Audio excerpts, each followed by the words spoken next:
ഗുരുവായൂർ ക്ഷേത്രത്തിലെ മഞ്ജുള ആലിന്റെ കഥ അറിയാമോ? മഞ്ജുള ഒരു വാരസ്യാർ പെൺകുട്ടിയായിരുന്നു. അവൾ വലിയ ഒരു കൃഷ്ണഭക്ത ആയിരുന്നു. ഗുരുവായൂരിലായിരുന്നു അവരുടെ വീട്.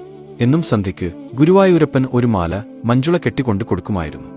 ഭഗവത് നാമം പാടിക്കൊണ്ട് പൂക്കൾ കൊണ്ട് മനോഹരമായ മാലകൾ ഉണ്ടാക്കി ദിവസവും ഗുരുവായൂർ ക്ഷേത്രത്തിൽ എത്തിയിരുന്നു.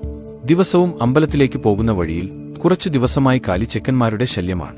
കൂട്ടത്തിൽ നേതാവെന്ന് തോന്നിക്കുന്ന കരുമാടിക്കുട്ടൻ മഞ്ജുള പോകുന്ന വഴിയിൽ നിന്ന് എന്നും കളിയാക്കുകയും ചെയ്യും. പക്ഷേ അവൾ ഗുരുവായൂരപ്പനെ മനസ്സിൽ ഓർത്ത് മറ്റൊന്നും ഗൗനിക്കാതെ നടക്കുകയാണ് പതിവ്. ഒരു ദിവസം അവൻ മനോഹരമായി പുല്ലാങ്കുഴലും ഊതി മഞ്ജുളയുടെ പുറകെ ചെന്ന് പൂമാല ചോദിച്ചു. ശല്യമായി പുറകെ കൂടി. നട അടയ്ക്കുന്നതിനു മുന്നേ ചെല്ലാൻ വേണ്ടി അവൾ വേഗത്തിൽ നടന്നു. പുല്ലാങ്കുഴൽ പാട്ടുമായി കാലി ചെക്കനും കൂടെ എത്തി. ക്ഷേത്ര നടയ്ക്കൽ ചെന്ന അവളെ ക്ഷേത്രം കാവൽക്കാർ അകത്തേക്ക് കയറ്റിയില്ല. ആൽച്ചുവട്ടിൽ ഒരു കാലി ചെറുക്കന്റെ കൂടെ നിൽക്കുന്ന കണ്ടു എന്ന അപരാധം അവളിൽ ചുമത്തി. ഗയിൽ താൻ കൊരുത്ത പുഷ്പഹാരവുമായി വല്ലാതെ സങ്കടപ്പെട്ടു.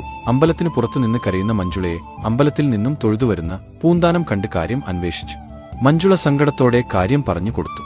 അപ്പോൾ പൂന്താനം കുറച്ചു ദൂരെ ആയിട്ടുള്ള ആൽമരം കാണിച്ചു കൊടുത്തിട്ട് പറഞ്ഞു, ആ ആലിന്റെ ചുവട്ടിൽ കാണുന്ന കല്ലിൽ ഭഗവാൻ എന്ന് സങ്കൽപ്പിച്ച് ആ മാല അതിൽ ചാർത്തിക്കോളൂ. കല്ലിലും മരത്തിലും എല്ലാമുള്ള ഭഗവാൻ ആ മാലയും സ്വീകരിച്ചു കൊള്ളും. അത് കേട്ട് കരച്ചിൽ അടക്കി മഞ്ജുള ഭക്തിപൂർവം ആ മാല അവിടെയുള്ള കല്ലിനെ ചാർത്തിച്ചു. അവൾ അവിടെ നിന്ന് കുറെ നേരം പ്രാർത്ഥനയോടെ തൊഴുതുനിന്നു. രാത്രി അധികം ആവുന്നതിന് മുന്നേ വീട്ടിലേക്ക് തിരിച്ചു. പിറ്റേ ദിവസം നിർമ്മാല്യത്തിന് നട തുറന്നു. മേൽശാന്തി ഭഗവാന്റെ അലങ്കാരങ്ങൾ ഓരോന്നായി മാറ്റാൻ തുടങ്ങി. എന്നാൽ എത്ര ശ്രമിച്ചിട്ടും ഒരു മാല മാത്രം ഭഗവാന്റെ കഴുത്തിൽ നിന്നും മാറ്റാൻ സാധിക്കുന്നില്ല. അത് താൻ തലേ ദിവസം ചാർത്തിയ മാല അല്ലല്ലോ എന്ന് മേൽശാന്തി അത്ഭുതപ്പെട്ടു. അപ്പോൾ ദർശനത്തിനെത്തിയ പൂന്താനം അവിടെ നിന്നവരോടായി തലേ ദിവസം നടന്ന കഥ പറഞ്ഞു.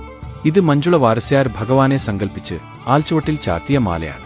ആലിനു ചുവട്ടിൽ കാലിച്ചെക്കന്റെ രൂപത്തിൽ കണ്ടത് മറ്റാരുമായിരുന്നില്ല, അത് സാക്ഷാൽ ശ്രീ ഗുരുവായൂരപ്പൻ ആയിരുന്നു എന്ന്. അതിനാൽ മഞ്ജുളയെ കണ്ട് ക്ഷമ പറഞ്ഞ കൂട്ടിക്കൊണ്ടുവരിക. അവർ വന്നാലേ ഇന്ന് നിർമ്മാല്യം മാറ്റാൻ പറ്റൂ എന്ന്. അങ്ങനെ ക്ഷേത്രം കാവൽക്കാർ മഞ്ജുളയെ കണ്ട് ക്ഷമ ചോദിച്ച് കൂട്ടിക്കൊണ്ടുവന്നു. മഞ്ജുള നടയ്ക്കൽ വന്നു നിന്ന് ഭഗവാനെ എന്റെ മാല തിരികെ തരൂ എന്ന് പറഞ്ഞപ്പോൾ വിഗ്രഹത്തിന്റെ കഴുത്തിൽ നിന്ന് ആ മാല ഊരിപ്പോന്നു. ഭക്തയായ മഞ്ജുള ചാർത്തിയ മാല കണ്ണൻ സ്വീകരിച്ച അന്നു മുതൽ ആ ആലിന് മഞ്ജുളാൽ എന്ന പേരും കിട്ടി എന്നാണ് ഐതിഹ്യം.